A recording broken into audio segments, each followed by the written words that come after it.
kami tidak ada buat apa-apa kesalahan di Myanmar. Kami dibantai di Myanmar sejak abad ke-8 lagi. Sejarah kami cik semua boleh baca di Google, YouTube dan banyak buku-buku sejarah Rohingya daripada London, USA dah mengeluarkan sejarah yang betul-betul sahih. Yang saya tahu, setakat ibu bapa saya menceritakan dekat Arakan ni ada 2 etnik. Satu etnik Rohingya beragama Muslim. Lagi satu etnik Mok. Mok ni dia beragama Buddhis. 2 bangsa. Dua bangsa tu dan satu lagi kerajaan Myanmar ni dipegang oleh junta. Mereka junta ni dia Buddhis lah, maksud saya macam tu lah. Dan kami disekat masa tahun saya pun tak ingat lah, ada 1 tahun tu kami dicabut kewarganegaraan. Mulalah masa tu kami disekat untuk bekerja. Diorang datang ke kampung-kampung kami untuk bakar, perkosa anak-anak dara, wanita, bakar mayat hidup-hidup dan tanah kami dirampas dan kami ditolak ke tepi pantai buat satu kem. Dia orang simpan kami di situ dan disekat untuk keluar masuk, perubatan disekat, pelajaran disekat, semua benda disekat. Sebabnya dia orang tak mau terima Rohingya ini sebagai rakyat mereka. Okey, mengenai apa pendapat ini, awak? Ada yang bilang, ya? Terus. Apa pendapat awak? Ada yang bilang kenapa tak lawan aja, kenapa tak seperti Palestina melawan Israel seperti itu. Apa pendapat awak? Okey, kalau nak bandingkan Palestin dengan Rohingya, Palestin ni sebuah negara Islam dan semua majoriti di sana Islam. Dan kami di kami di Myanmar ni, kami punya etnik sedikit saja. Etnik Rohingya Islam ni sedikit saja. Kerajaan Buddhis menentang kami. Mok, bangsa Buddhis yang ada bersama kami, etnik Mok ni pun tak suka dekat Islam Rohingya. Dua-dua hentam kami dan berpuluh-puluh ribu orang-orang kami mati di Arakan. Lama-kelamaan kami tiada senjata yang boleh lawan sebab kerajaan sendiri bantai rakyatnya. Macam mana rakyat nak lawan kat kerajaan? Ada yang lawan. Kalau cik boleh masuk dekat YouTube dan mana-mana channel, masuk cek tengok berpuluh-puluh ribu orang-orang Rohingya mati. Masa tu kan memang kami lawan. Kelama-kelamaan pelawat nak lawan kami tak mampu dah. Masa tu cubalah untuk lari untuk menyelamatkan nyawa. Last yang ada di Arakan sekarang, minoriti orang etnik Rohingya ni pun ditolak ke tepi pantai, dibuat satu camp, disimpan di situ. Tak boleh buat apa. Keluar pun tak boleh, masuk pun tak boleh buat apa. Cuma makan, minum, duduk kat situ je. Macam tu. Okey, Amirah, satu lagi lanjutan daripada pertanyaan Ismi tadi yang belum ditanggapi oleh Amirah. Ini pertanyaannya, bagaimana tanggapan Amirah tentang masalah orang Rohingya yang apakah Muslim semua atau bukan, karena pada saat dites 2 kalimah syahadat atau jumlah salatnya mereka tidak tahu. Mohon dijelaskan, Amirah. Okey, macam ni. Etnik Rohingya tiada yang bukan Islam. Kalau ada mengatakan etnik Rohingya bukan Muslim, memang yang tu bukan Rohingya. Memang confirm dia orang bukan Rohingya.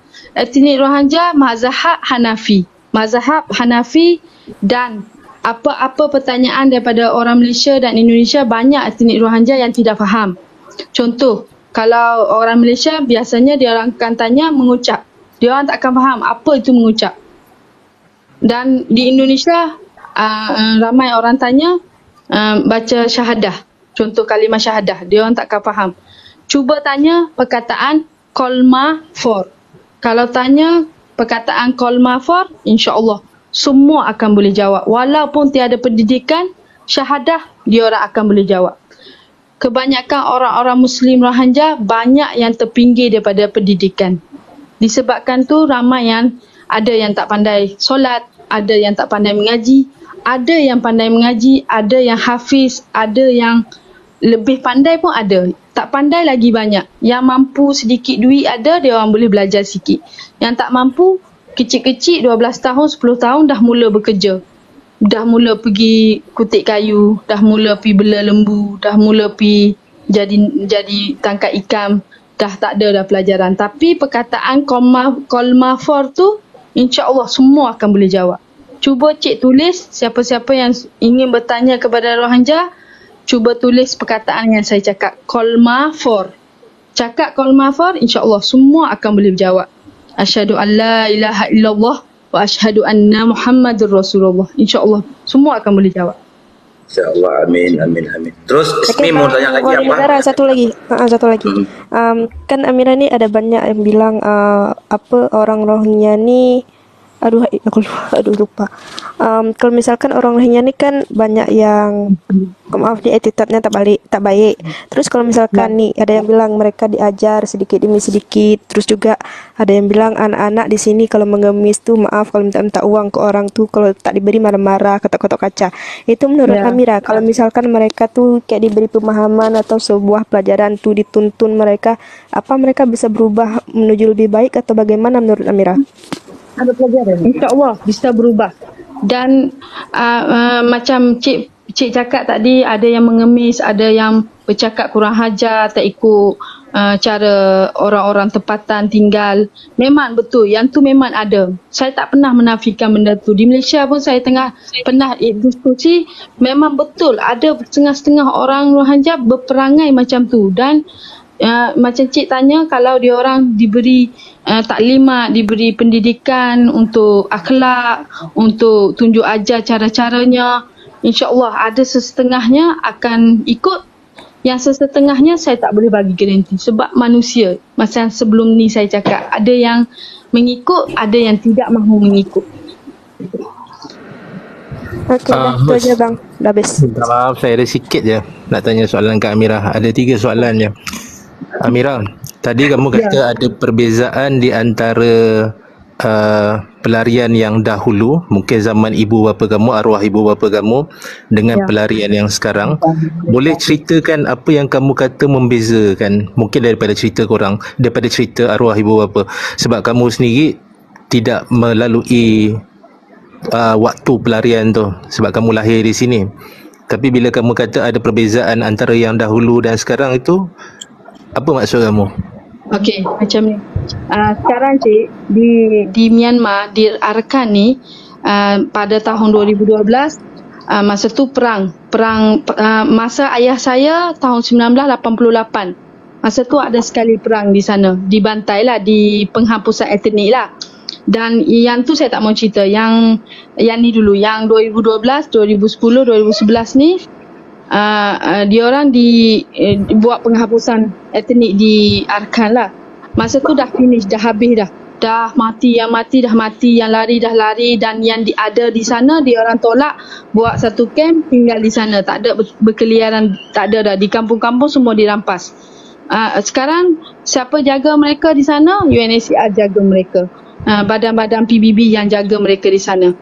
Sekarang mereka memang tak boleh keluar dah daripada Myanmar, kena tinggal di sana.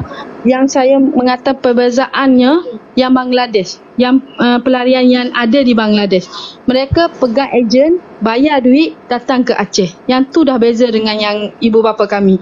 Ibu bapa kami, mereka melarikan diri semasa di Arakan.